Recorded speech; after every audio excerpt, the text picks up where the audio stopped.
Welcome to students universe. तो आज से हमारा ये इतिहास का नया सीरीज़ शुरू होने जा रहा है, जिसमें आपको बीए फर्स्ट सेमेस्टर का सारा सिलेबस कंप्लीट कवर कराया जाएगा, जिसमें हम बिल्कुल यूनिट वाइज हर एक टॉपिक को यहाँ पे आपको पढ़ाएंगे और साथ ही साथ आपको नोट्स भी प्रोवाइड कराए जाएंगे। तो इसलिए आपको ज़्यादा परेशान होने की ज़रूरत नहीं है। तो आज ये हमारी पहली क्लास है, जिसमें हमारा जो टॉपिक है वो है इतिहास के स्रोत। अगर आप अपना सिलेबस देखें तो ये महात्मा गांधी काशी विद्यापीठ का ऑफिशियल सिलेबस है। तो इसमें आप देखिए आपके पहले यूनिट का जो पहला टॉपिक है वो है सोर्सेस मतलब वही स्रोत, archaeological sources and literary sources. मतलब आपके सिलेबस में पुरातात्विक स्रोत और साहित्यिक स्रोत, ये दो स्रोत आपको पढ़ने हैं।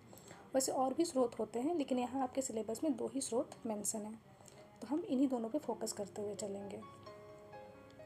ऐतिहासिक स्रोत जानने से पहले हमें ये जान लेना चाहिए कि ये स्रोत क्या होता है।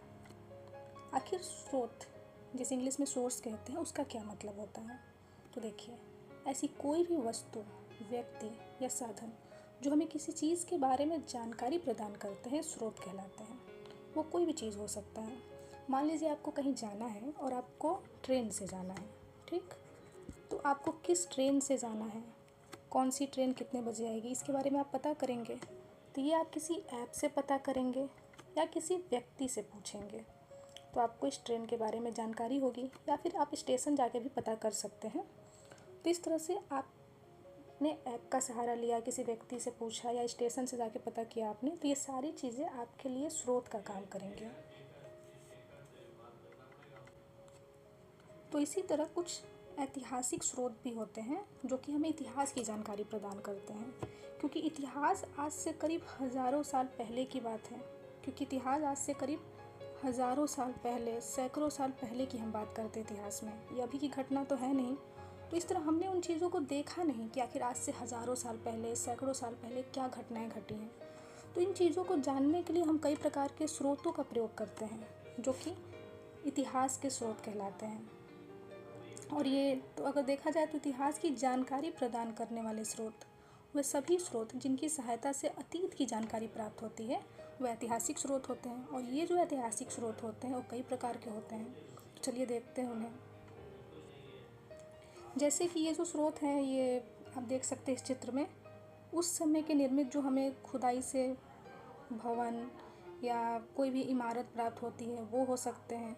उस समय कोई बर्तन, कोई सामान, वो भी ऐतिहासिक स्रोत के काम करते हैं।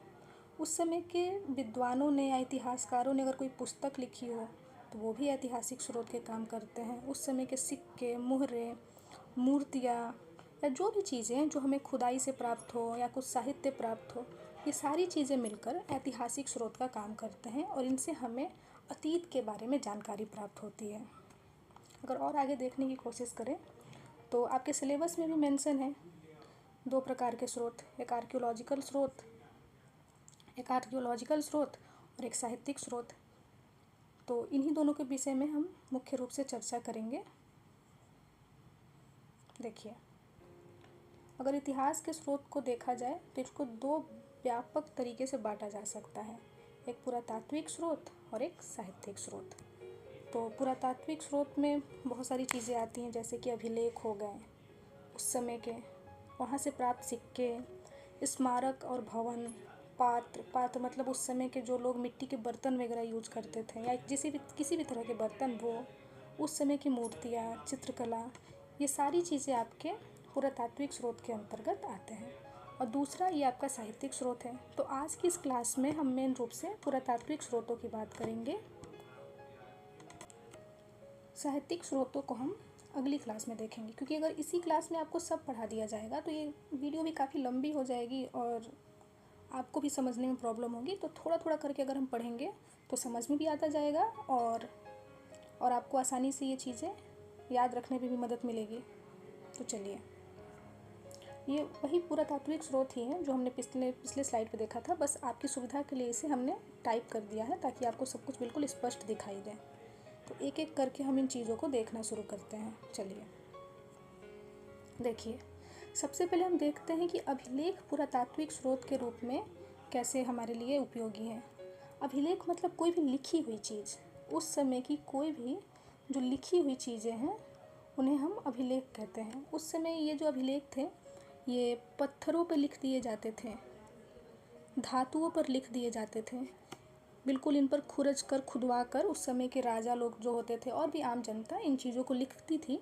तो अब जाके इतिहासकारों को खुदाई के दौरान ये सारी चीज़ें प्राप्त हुई हैं। तो इन अभिलेखों के माध्यम से हमें उस समय के समाज के बारे में, कि उस समय समाज कैसा था, उस समय धार्मिक स्थिति कैसी थी, इन सब के बारे में बहुत ही महत्वपूर्ण जानकारी हमें मिलती है।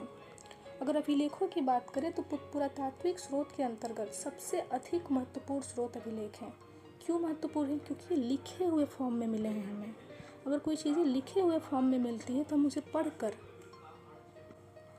आसानी से समझ सकते हैं। तो इसलिए अभिलेख काफ़ी इम्पोर्टेंट होते हैं।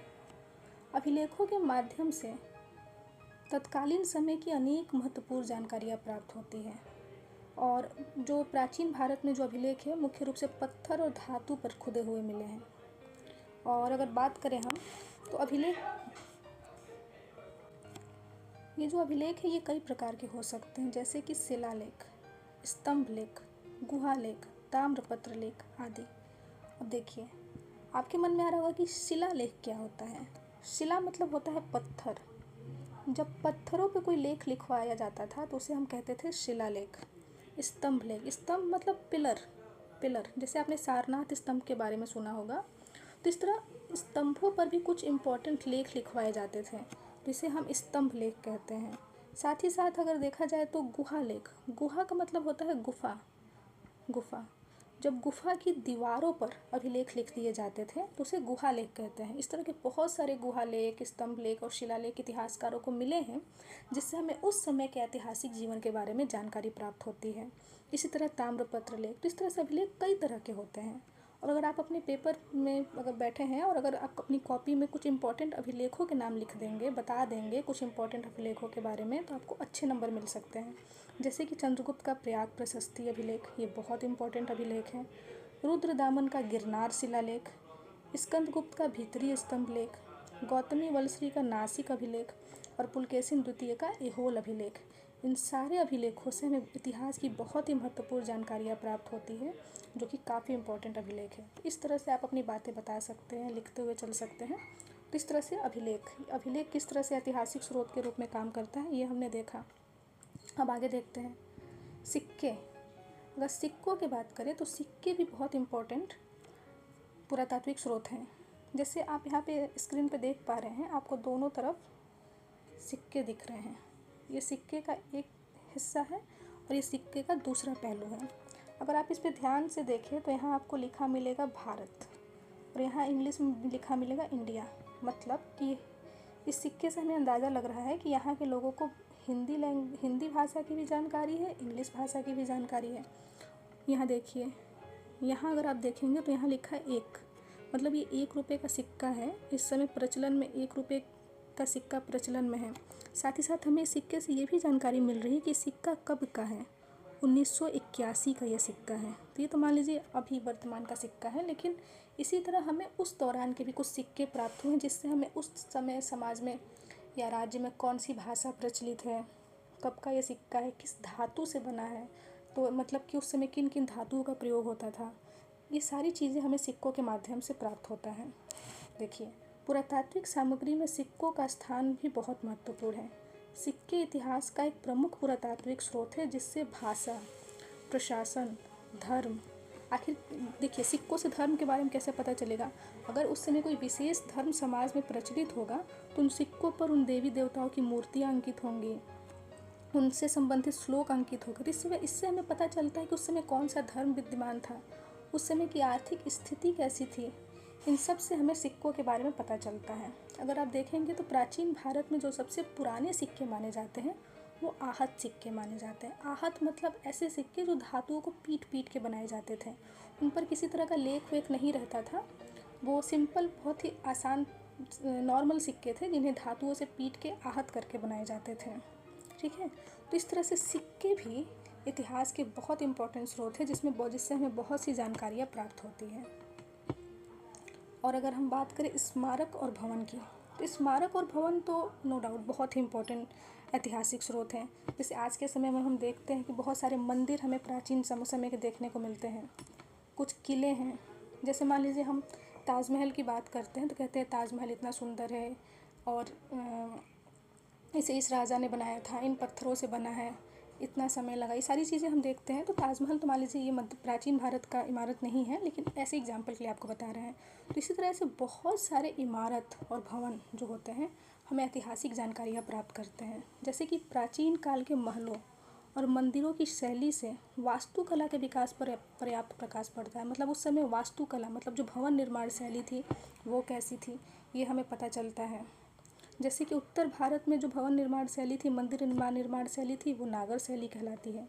और जो दक्षिण भारत की शैली थी उसको द्रविड़ शैली कहा जाता है। और इसी तरह हमें अलग अलग शैलियों के बारे में पता चलता है कि कौन कौन सी शैली विद्यमान थी।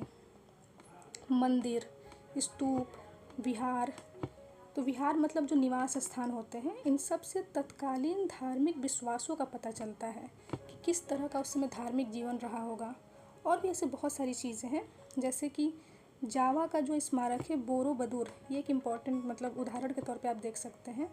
इस बात का प्रमाण है कि जो 9वीं शताब्दी है वहाँ पे महायान बौद्ध धर्म का बहुत ही लोकप्रिय प्रचलन था, क्योंकि वहाँ पे ये बौद्ध धर्म से संबंधित इमारत है। तो इस तरह से बहुत सारी चीज़ें हमें स्मारकों और भवनों के माध्यम से भी पता चलता है, जो कि काफ़ी इम्पोर्टेंट पुरातात्विक स्रोत है। मूर्तियाँ, अगर मूर्तियों की बात करें तो बहुत सारी खुदाई के दौरान हमें ऐसी मूर्तियाँ मिली हैं, इतिहासकारों को ऐसी मूर्तियाँ प्राप्त हुई हैं जो कि ऐतिहासिक स्रोत के रूप में काम करते हैं। प्राचीन काल की मूर्तिकला भी इतिहास का अत्यंत महत्वपूर्ण स्रोत है। प्राचीन काल में कुषाणों, गुप्त शासकों को और गुप्तोत्तर काल में मूर्तियाँ बनाई गई, उनमें से जनसाधारण की धार्मिक आस्थाओं पर बहुत प्रकाश पड़ता है। देखिए, भरहुत की मूर्ति, बोध गया की और सांची और अमरावती की मूर्ति कला में जनसाधारण के जीवन की काफ़ी सजीव झलक मिलती है। मतलब उस समय आम जनजीवन में जिस तरह की घटनाएं घटती थी वो सारी चीज़ें हमें मूर्तियों में आज भी देखने को मिलती है। जिस तरह मूर्ति भी एक काफ़ी इम्पॉर्टेंट पुरातात्विक स्रोत है। और चित्रकला तो हर काल में बहुत इम्पॉर्टेंट माना जाता है। आज हमें बहुत सारे गुफा चित्र मिलते हैं, जैसे कि अजंता के चित्रों के बारे में आपने सुना होगा। ऐसे बहुत सारे चित्रकारी हैं जिसके द्वारा हमें इतिहास की आज से सैकड़ों साल पहले, हज़ारों साल पहले किस तरह का जीवन रहा होगा, ये चीज़ें हमें देखने को मिलती हैं। अजंता के चित्रों में अगर हम बात करें तो चित्रकला में माता और शिशु या मर्दासन राजकुमारी, ये बहुत ही इम्पॉर्टेंट चित्र हैं। जैसे चित्रों में ऐसे मनोभाव का चित्रण किया गया है जो शाश्वत है और इससे गुप्त काल की कलात्मक उन्नति का पूर्वाभास मिलता है। जीवन और कला का काफ़ी घनिष्ठ संबंध रहा है। चित्रकला से हमें तत्कालीन जीवन की झलक देखने को मिलती है कि आखिर उस समय जीवन कैसा। जब चित्रकारी करेंगे, कोई भी व्यक्ति अगर चित्र बनाता है तो उस समय का वो पहनावा, उस समय के आभूषण और उस समय का रहन सहन अपनी चित्रकारी में दिखाता है। तो अगर हमें हज़ारों साल पहले या सैकड़ों साल पहले की अगर हमें कोई चित्र प्राप्त होगा तो जाहिर सी बात है हमें उस समय की जानकारी मिलेगी। इतिहास तो चित्रकला जो है ये काफ़ी महत्वपूर्ण ऐतिहासिक स्रोत माना जाता है। तो देखिए, इस तरह से हमने बहुत सारी